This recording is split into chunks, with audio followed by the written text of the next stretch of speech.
Hey everyone, hope you're having a great start to your week. Thanks for joining us on an all-new episode of the American Mailbag alongside Andy Gresh. I'm Haley Outen.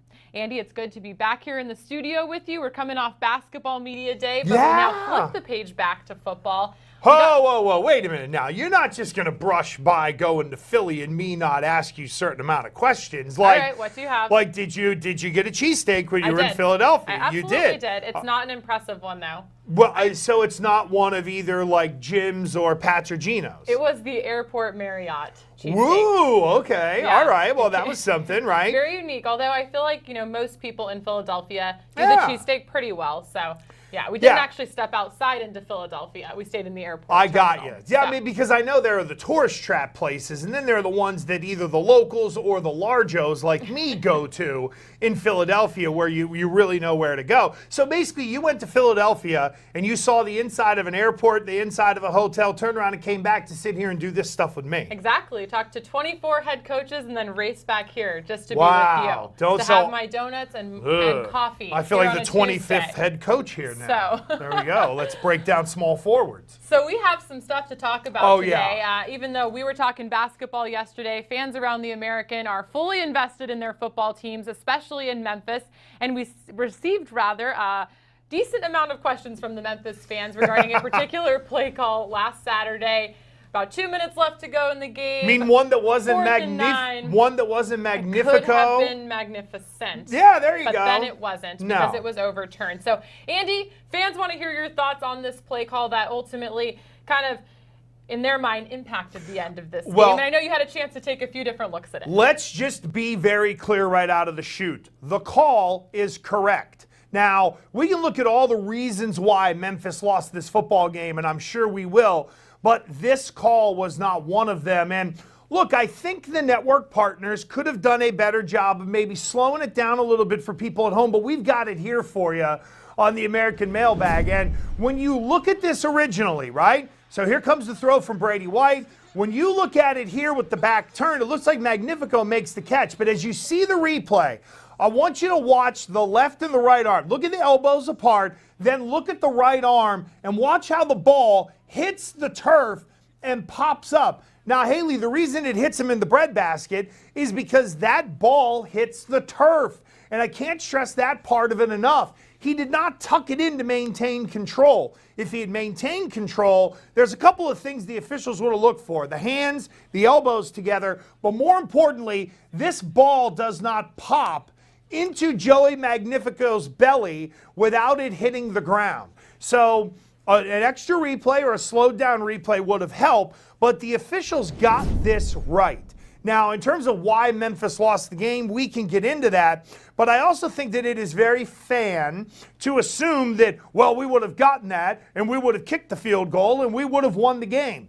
Let's remember, Temple is one of the best special teams in the country and have been in the American for a long time. And you also got to get a good snap, a good spot, a good kick. There's a lot more that would have gone into it. That play alone, if it were adjudicated differently, wouldn't have just won the game for Memphis. And to me, that's where the Memphians are kind of going overboard a little bit and thinking we automatically would have won the game. And in reality, that isn't true. All right, well, that leads us to our next question from Ariel Weinberg. She wants to know, why does there appear to be a sodium deficiency in Memphis? You all are so salty, but I think it's really important to note that there's still a lot to look forward to for Memphis this season. This is just one loss in a cross-divisional game. And that's a great point, Haley, is that the West is still theirs to win if they just take care of business. You beat Tulane, you beat SMU, you handle that side.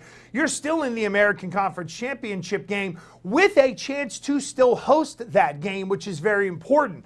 So you can get lost in the minutia of what you think is a bad call. And look, Haley, being fully transparent, how many times have I sat here and talked about you need the 0 in the right-hand column to get these rubes who cover college football to actually pay attention and give credit to the American Athletic Conference when they deserve it. This will not end up being a bad loss on the resume for the folks at Memphis. In fact, it was a pretty gutsy win. Temple runs out to the lead. Memphis finds a way to come back. but that play was called properly. They did turn it over 4 times. Can't go on the road in the American and lose the turnover ratio by 2 and expect to win that often. But I think your point is well taken. They still control their own fate relative to the conference championship game. Yeah, and Temple now ranked in the top 25, at least in the coaches poll, coming in at number 25. Andy, I think really just to put a bow on this whole thing with Memphis, I think you and the Memphis fans just need to hug this one out.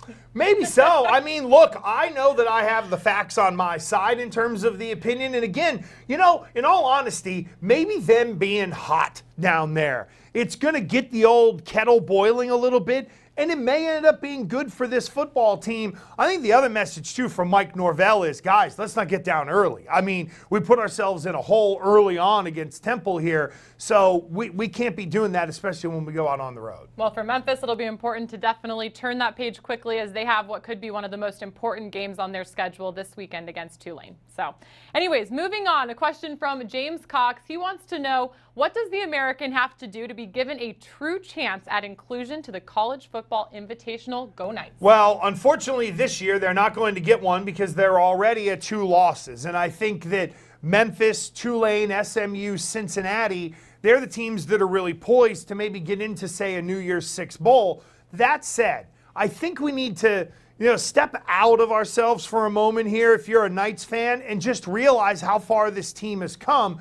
And the groundwork is laid for them to be a consistent double-digit win team every year. There are very few teams in college football, let alone in the American, who can say that. So even though this year it may not, or the Knights may not end up where the fans want them to be, which is to maybe playing in the Final Four or New Year's Six bowl, the future is still very bright for that program, and they're going to end up in a good bowl regardless, and it isn't completely over for them. I just think that when you're talking about the big-time national landscape, you're either talking about finding a way into the Final Four or getting a New Year's Six bowl, and I just don't think that's on the docket for UCF this year. All right, well, staying in the same family, a question from Andrew Knopp. What will it take for a team in the American to jump ahead of Boise State in the rankings, and which team do you think has the best chance to do it, assuming they win the conference championship? Wow. I mean, again, we go back to Memphis. We look at Tulane. I look at SMU. We got Cincinnati. If Cincinnati gets all the way and they run the gauntlet and win the American, their only loss will have been to Ohio State. I would think that would put them in front of Boise. I think with Memphis, if they run the table, they'll have beaten not only SMU and Tulane in the West, but they would have also beaten Cincinnati or UCF on the other side. I think that would vault them as well. I think as long as you are not a 3-loss American Conference champion, they should be able to vault over Boise.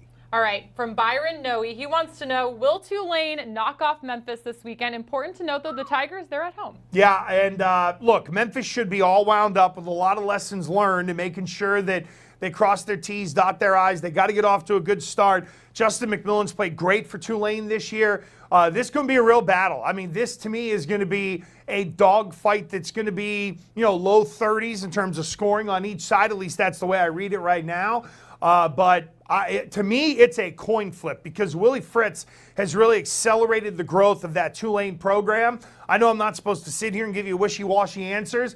I lean Memphis because they're at home, but that's like a 50.1% me feeling good about it versus 49.9% that Tulane could win the game. It really is that close. We are set for a massive battle in the West this week. Yeah, that is the game to watch on Saturday in the American. All right, from Tim Laird, what do you think about Temple and their chances in the loaded AAC East after their win against Memphis? Yeah, I think Temple's right there. And look, to me, it's Temple and then it's Cincinnati in terms of winning that side of the league, because I expect each of the winners of the East and the West and the American to only have 1 loss. So they're going to have to find a way to get through Cincinnati. We know Temple is in their toughest stretch of games right now, and they started off well by beating Memphis. They're very live in all of this, and I sort of slow-played Temple a little bit, in part because I just don't know how good their defense really is. Like Navy this week, for example, really showed, holy cow, their defense, I think, is for real. I think you can kind of say the same thing for Temple. Here's the other thing about Temple, the whole Temple tough. Mentally, they have built something there over the years to where it doesn't matter if they're down 20 or up 20, it feels like it gets close one way or the other, and they find a way to win those close games. And that, to me, is the biggest thing that Temple's got going for them. It doesn't matter whether it's 9-6 or 49-46. Temple can find a way to play the style they need to have a chance to win. All right, back to Tulane from David Went. He wants to know, what does Tulane need to do to keep the winning streak alive and beat Memphis? What are the keys for the Green Wave? Take care of the football, and they got to play defense. To me, it's really that simple because I think the other elements and pieces are there. They're diversified offensively. McMillan has settled in as a quarterback they can believe in, but I don't think the overall talent there is to a point.